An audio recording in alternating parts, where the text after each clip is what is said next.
Serial killer Paul Bernardo's transfer to a medium security prison is causing more headaches for Public Safety Minister Marco Mendicino. The Conservatives have been pushing for Mendicino's resignation over the issue, particularly on what he knew and when he knew it.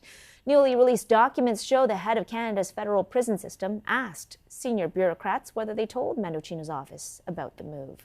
CTV's Annie Bergeron-Oliver is standing by with more for us from Ottawa. Good to see you, Annie. What more are we learning from the Corrections Service of Canada Commissioner?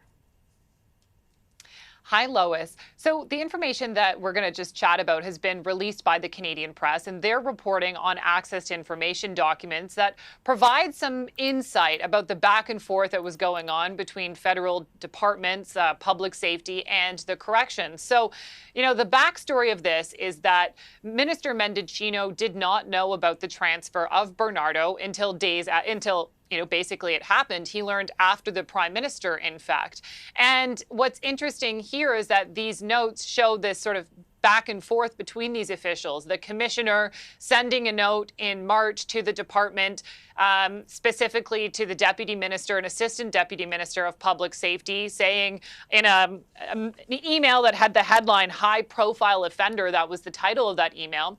The commissioner wrote that the minister's office had been advised, that the Privy Council and the Prime Minister's office had been advised, and that the department had media lines ready and available because Bernardo was going to be transferred that next week. There's also some responses as well here that the Canadian press is reporting on, that the Assistant Deputy Minister for Public Safety responded to that email saying, "Confirmed, thank you very much." So this leads again to more questions about why didn't the Public Safety Minister know in advance that this move was happening. There was another email as well. So after the transfer happened, Minister Mendicino went on Twitter and said he was shocked by this move. And right after that tweet went out, the commissioner sent a note directly to Mendicino's office saying, "Hi, have some questions about this tweet that went out. Ready for a meeting whenever you want." Mendicino replied to her saying, "Absolutely, ready for a meeting in 10 minutes. So again, these back and forth emails just show that there were communications, as we knew about, between the departments, between the commissioner and public safety. And it raises more questions about why didn't Mendicino know that this transfer was happening? Why didn't somebody tell him? Yeah, and the Public Safety Minister has been, like you said, under scrutiny over this. So what does this latest information mean for him?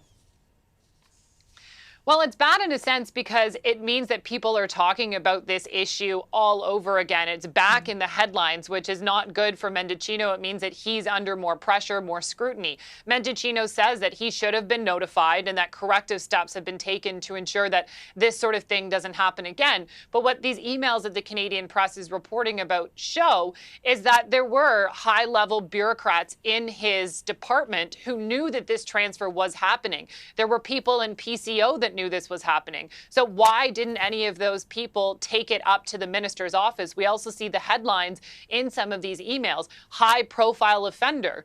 These are things that you would think would be raised up to the level of the minister, especially when it does deal with somebody like Bernardo. And so it means that there are more questions circling about why this email and why this information didn't get to Mendicino. And some people are now questioning, well, what other information is getting lost and not shared with the minister that should be? All right, CTV's Annie Bergeron-Oliver joining us on this from Ottawa. Thanks so much, Annie.